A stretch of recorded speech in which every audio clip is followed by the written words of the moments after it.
Olá, amigos, nossos cordiais cumprimentos, esperando encontrá-los todos na paz de Jesus. Nós vamos hoje conversar um pouco sobre a parábola do semeador. Nós vamos encontrar lá em Mateus, no seu capítulo 13, onde então o próprio capítulo começa aqui, né? Naquele dia, saindo Jesus de casa, sentou-se à beira do mar. Em torno dele reuniu-se uma grande multidão. Por isso entrou num barco e sentou-se, enquanto a multidão estava em pé na praia, e disse-lhe muitas coisas por parábolas. Isso aqui é só uma introdução, né? Nós já vamos entrar na parábola propriamente dita. Mas é muito interessante essa anotação do nosso Mateus, que diz que Jesus entrou num barco e sentou-se, porque ele fazia no costume judaico, costume judeu, os discursos eram feitos sentados, diferente do grego. O grego, ele,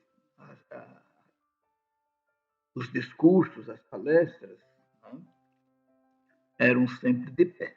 Mas Jesus, como judeu, ele sentava-se para poder falar dentro daquilo que já era uma espécie de tradição, né, entre os judeus.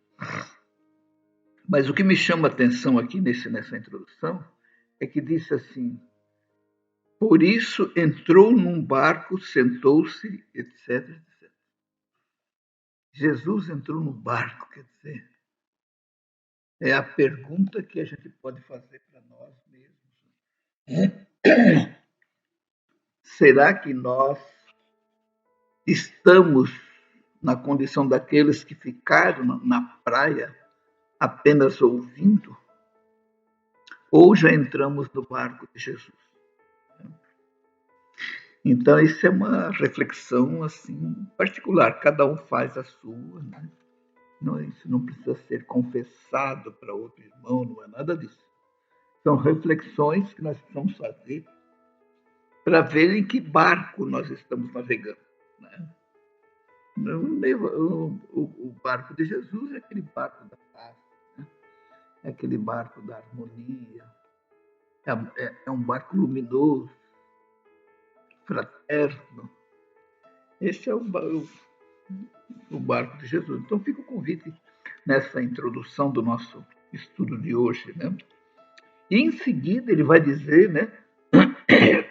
E disse-lhe muitas coisas em parábolas. E aí ele vai falar aqui sobre a parábola do semeador. Ele vai dizer: eis que o semeador saiu para semear. E ao semear, uma parte da semente caiu à beira do caminho, e as aves vieram e a comeram. Outra parte caiu em lugares pedregosos, onde não havia muita terra. Logo brotou, porque a terra era pouco profunda. Mas ao surgir o sol, queimou e, por não ter raiz, secou. Outra caiu entre espinhos. Os espinhos cresceram e a abafaram. Outra parte finalmente caiu em terra boa e produziu frutos, uns 100, outros 60 e outros 30. Quem tem ouvido de ouvir, ouça. Aqui depois vem a explicação, né, que o próprio Cristo vai dar, mas nós vamos já comentar essa primeira parte, né, quando ele fala para o povo, porque os irmãos irão observar que nesse primeiro momento ele vai falar para o povo. E depois, então, quando ele vai explicar a parábola, é só para os discípulos. Então, a gente pode observar aqui a pedagogia de Jesus, né? Onde ele, então, falava, mas de acordo com o candeeiro das pessoas. O candeeiro é aquela base psicológica que nós temos para ir recebendo informações cada vez mais complexas, né? Então, naturalmente, os discípulos, inicialmente, já eram espíritos mais avançados, né? Em evolução. Só para lembrar, Pedro era a reencarnação de Salomão, né? E que havia sido pai Abrão. Então, é um espírito que, nessa encarnação, ele estava como um pescador, mas era um espírito bastante avançado, né? João o Evangelista era a reencarnação de Daniel, né? Que teria sido Isaac, né? Isaac, Daniel, João Evangelista e depois o nosso Francisco de Assis. Então vejam, só para lembrar esses dois, né? Esses dois, né? O Tomé, por exemplo, o Tomé teria sido lá nas Galhas um sacerdote druida, cujo nome dele lá era Allan Kardec. Né? É outra coisa também bastante importante. Então eram espíritos com uma evolução, né, considerável. Então Jesus, ao escolher, por exemplo, ao escolher Pedro, ele sabia que ali estava o espírito culto, que Salomão foi um rei sábio, né, de muita sabedoria. E coisas que nós vamos descobrir depois, ou perceber depois, quando Pedro precisa enfrentar as discussões, principalmente entre Paulo de Tarso e o Tiago Menor, né? Onde muitas vezes ele teve que ter assim soluções salomônicas, a gente costuma dizer, né? Para apaziguar as duas partes. Né? Então, só para que a gente possa ver que essa seleção foi feita a dedo, ou seja, Jesus estava vendo não apenas o pescador Pedro, ele estava vendo aquele espírito já avançado, que teria sido pai Abrão, depois é o nosso rei Salomão. E ali estava, né?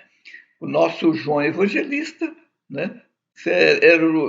Teria sido Isaac, né? Filho lá de Abrão, depois o nosso Daniel e depois João Evangelista, né?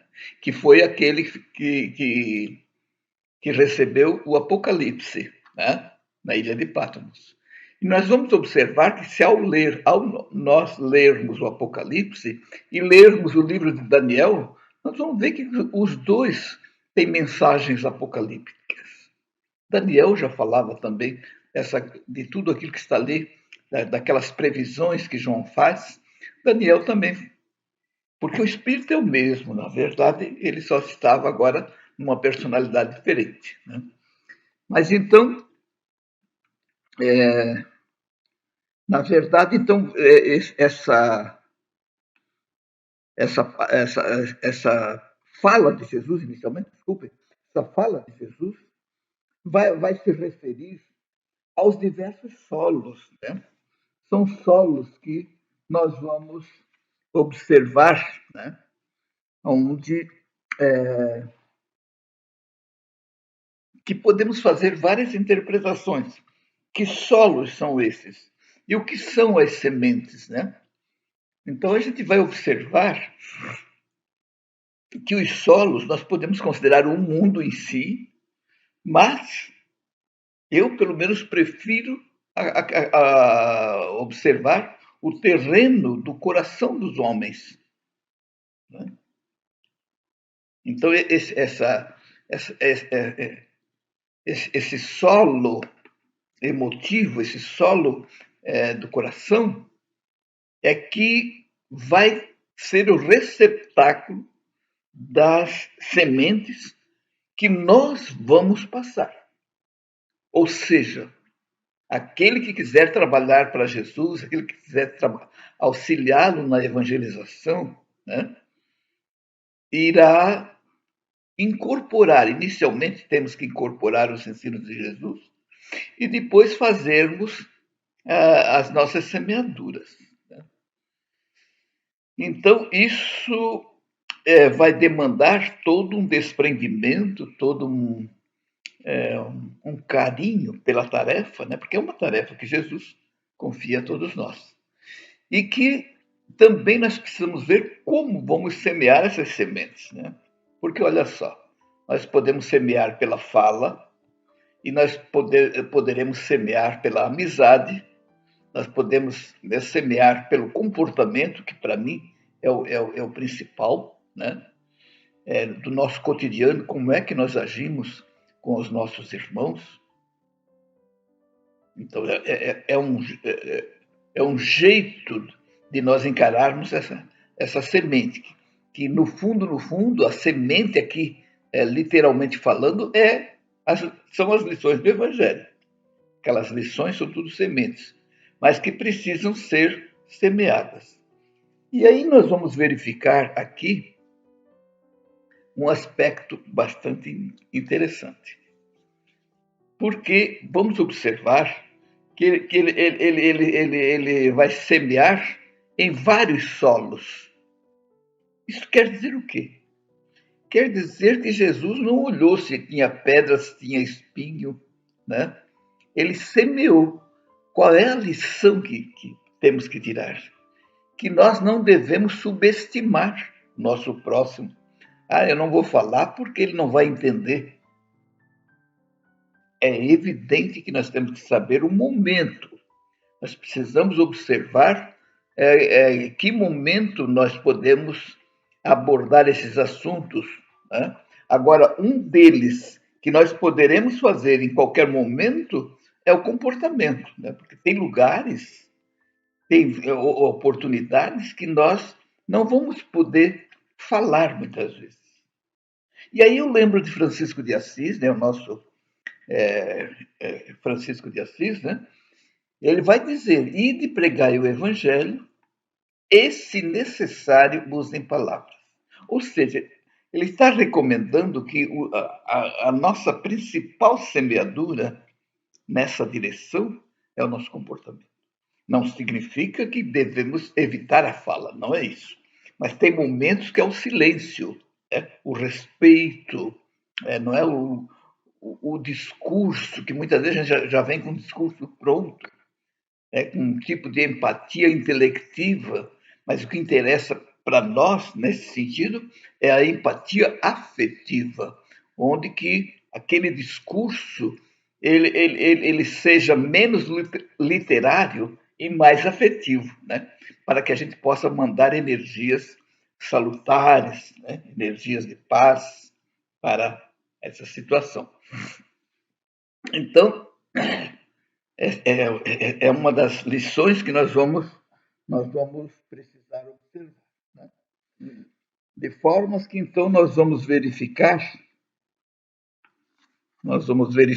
né, de que nós somos portadores, nós que já somos cristãos e agora cristãos espíritas, né, nós temos uma tarefa. Aí os irmãos poderiam pensar assim, mas eu não tenho condições de discursar. Mas aí que está a questão. O discurso não é o fundamental. O fundamental é o comportamento. E isso todos nós podemos, se nós quisermos abraçar, né, a obra de Jesus, nós podemos, em todos os lugares, sermos, por exemplo, ser humilde. É em qualquer lugar que nós podemos ser humildes, né? Sem afetação, né? Mas sermos humildes. A humildade é a base do processo de renovação nossa. E também na questão da semeadura, que a gente possa, então, estar num comportamento condizente com as lições de Jesus, né? E, claro, se houver uma oportunidade, então, evidentemente, que nós vamos falar. Né? Mas também, ao falar, temos que cuidar com as palavras, né? Porque uma das coisas que a gente vê aqui é foi o cuidado que Jesus teve quando falou a parábola do semeador para o povo. Para o povo, ele usou de eufemismo. O que é eufemismo? Eufemismo são aquelas palavras que a gente usa para atenuar uma informação, né? Por exemplo, você vai dizer que fulano de tal morreu para comunicar um parente. Podemos usar vários eufemismos, né? Podemos dizer que ele mudou de residência, que ele foi para o plano espiritual, ou que agora ele está com Deus. Tem várias formas da gente evitar, né, dizer que fulano de tal morreu. Mas a pessoa vai entender, né? E Jesus usa de eufemismo porque ele diz, né? Ele vai dizer aqui, ó, uma parte da semente caiu à beira do caminho e as aves vieram e a comeram. Isso para o povo. Ele disse que as aves vieram e a comeram. Quando ele vai explicar a parábola, por que ele vai dizer aqui, vamos ver onde é que está. Ele vai usar o espírito maligno. Né? Veio o espírito maligno e comeu. O que é esse espírito maligno? Não é um espírito que tem que vir. Né? São as nossas indiferenças, né? a nossa indisponibilidade, várias situações, insensibilidade, tem várias que está representadas nessa palavra de espírito maligno. Que, claro, também poderemos ter o assédio de espíritos menos luminosos, né? Menos luminosos. Então, mas ele respeita, então, o povo e não usa a palavra espírito maligno veio e comeu. Ele usa as palavras vieram as aves do céu e comeram. Aliviou, né? Mas quando os discípulos se reuniram e pediram para que ele explicasse, ele vai explicar usando a palavra espírito maligno em vez de as aves do céu. Né? Então é bastante interessante isso ali, né? Então nós temos aqui nessa passagem, né, vários símbolos que precisam ser trabalhados, né? Então ele vai usar o símbolo por exemplo, ele vai usar aqui, por exemplo, caiu à beira do caminho, né? Depois ele vai começar a explicar esses símbolos, né? Então ele vai dizer assim, ó, aproximando-se os discípulos, perguntaram por que lhes fala em parábolas. Jesus respondeu, porque a vós foi dado conhecer os mistérios do reino dos céus, mas a eles não. Isso aqui também é uma observação bastante interessante, já que aqui parece que Deus teria privilegiado aqueles. E, na verdade, é uma força de expressão. Né? É uma força de expressão, porque, na verdade, Deus nos fornece os elementos. Mas quem vai trabalhar somos nós. Né? Vai trabalhar somos nós. Né? Então, pois aquele que mais tem, mais lhe será dado. Né? Aí vem a lei do uso. A lei do uso e do desuso, lá da biologia, né? João Batista Lamarck defendia a lei do uso e do desuso, e nós sabemos que se você tem alguma coisa que você usa, cada vez você está desenvolvendo mais aquela coisa. Né? Então, por exemplo, se você se alfabetiza, aprende a ler, escrever, essa coisa toda, sai da escola e nunca mais pega um lápis para escrever, dentro de pouco tempo você esqueceu tudo, você não usou. É a lei do uso. Então, quando você aprende alguma coisa e começa a desenvolver, começa a aplicar, e isso naturalmente nós vamos observando como isso se desenvolve. E aí ele vai dizer, o que tem pouco, pouco que tem lhe será tirado. Vai ser tirado assim, não que Deus vai tirar, né? Porque as nossas conquistas espirituais ninguém pode tirar, e ninguém tira mesmo, né? Mas só que elas poderiam estar avançando e não avançam porque não foram desenvolvidas, né? Então é bem isso aí que acontece.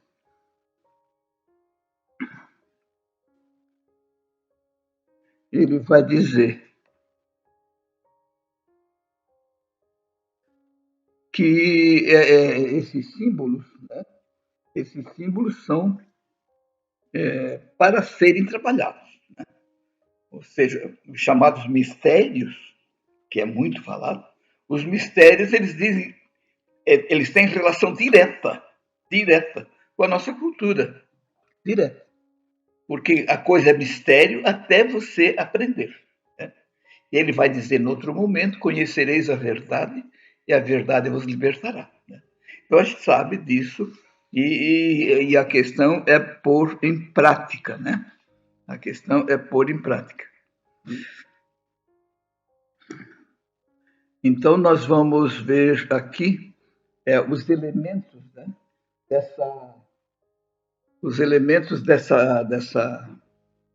dessa parábola. Né? Por exemplo, aparece o primeiro elemento, é Jesus. Esse semeador que saiu a semear é o próprio Cristo, é o próprio Mestre, né? Que é o nosso modelo e guia, conforme está lá na questão 625 do Livro dos Espíritos. Né? E depois, as sementes. As sementes nós poderemos traduzi-las por qualidades nossas. Né? Então, aquilo que a gente vai semear é a semente, mas a forma de você semear, o que você vai envolver naquela mensagem que você vai dar, naquele comportamento, isso vai precisar que essa boa semente ela seja qualificada através da presença do amor, através da fraternidade, como nós falamos há pouco. Né? O que vai caracterizar se essa semente é boa ou menos boa são exatamente as nossas ações, né? As nossas ações com os nossos irmãos. Né? E depois nós vamos ver os solos, vários solos. Né? E lá está, na parábola, está representando, né, a beira do caminho, do espinheiro, do pedregoso e o solo bom, o solo fértil. Então, na verdade, isso está representando os nossos corações, essas bases afetivas que nós podemos ter ou não, né? Porque o afeto é algo que também a gente vai desenvolvendo. Né? Então, nós vamos, com a prática afetuosa, nós vamos preparando esse terreno, preparando esse solo, fertilizando ele com o fertilizante do amor, para que a mensagem de Jesus chegue até nós e a gente possa, então, trabalhar dessa forma desprendido, né? De forma afetuosa, procurando não constranger o nosso irmão e falar só no momento oportuno, né? Como disse Paulo, precisamos aprender a calar no momento oportuno. Ele é o contrário, ele não, porque às vezes a gente fala no momento inoportuno. Né? Então, ter essa lucidez do momento de falar e também o que falar. Por isso que é importante que a gente conheça bem o Evangelho, para a gente poder, então, ser assim um transmissor cada vez mais fidedigno, né, das mensagens de Jesus. De forma que, então, nós temos, então, os solos e precisamos entender isso. E, como eu disse, nós vamos fertilizar esse nosso solo com as nossas ações, né? Com as nossas ações. Com a humildade, né? Também com a questão da tolerância, né? Outro dia ainda nós frisamos, né? Que extraímos de uma outra obra que o autor dizia, e gostamos bastante dessa expressão, a tolerância é a antessala da compreensão. Para nós compreendermos, é preciso tolerar, ressignificar as coisas que vão nos acontecendo, para não levarmos tudo a ferro e fogo. Né? Na verdade, a tolerância faz com que a gente se prepare para poder compreender. A gente começa pela tolerância. Então, como diz esse autor, é a antessala da compreensão. Então, às vezes, a gente já quer compreender direto, mas não tolerou, não se harmonizou, né? Aí fica difícil, a gente só vê o lado de Caim, né? Mas como diz um outro autor, em todo Caim nós podemos encontrar uma ponta de Abel, né? Em todo Caim nós podemos encontrar uma ponta de Abel. Quer dizer isso? Quer dizer que todos nós já temos alguma coisa boa conosco. Aliás, muita coisa. Esse Abel em cada um de nós já ganhou bastante terreno. Mas se a gente for assim precipitado, né, e já querer taxar alguma coisa contra o nosso irmão, nós só vamos ver o Caim. O Abel está junto, mas não conseguimos divisar. Nossa percepção fica só na direção das coisas ruins, né? A gente não ressignifica. Não, o cara realmente ele não quer me aceitar, o cara é isso, o cara é aquilo. Então, na verdade, a gente está exacerbando a coisa, né? A imagem de Caim e esquecendo que sempre tem algo bom junto, simbolizado na palavra Abel. Então, irmãos, nós temos aqui a segunda parte, que ele vai dizer: aproximando-se os discípulos, perguntaram-lhe por que lhes fala por parábolas. Jesus respondeu: porque a vós foi dado conhecer mistérios do reino dos céus, mas a eles não. Como eu já disse, esses mistérios foram desaparecendo na medida em que eles foram avançando, como para todos nós. Pois aquele que tem lhe será dado mais, e lhe será dado em abundância. Mas ao que não tem, mesmo que tem, lhe será tirado. É por isso que vos falo por parábolas. Porque mesmo o que tem lhe será tirado. É por isso que lhes falo por parábolas, porque veem sem ver e ouvem sem ouvir, nem entender. Essa é outra questão, né? Ou seja, todos nós temos olhos para ver, né? Todos nós temos ouvidos para ouvir, né? E assim por diante. Mas aqui Jesus está se referindo à questão espiritual. Então nós precisamos aprender a ouvir a voz da consciência, aprender a voz da razão juntamente com o nosso carinho, né? Porque às vezes a razão pura e simplesmente ela é muito fria, mas quando ela está revestida do afeto, do amor, é muito importante, né? Porque a nossa fé possa continuar sendo erigida sobre a pedra, né?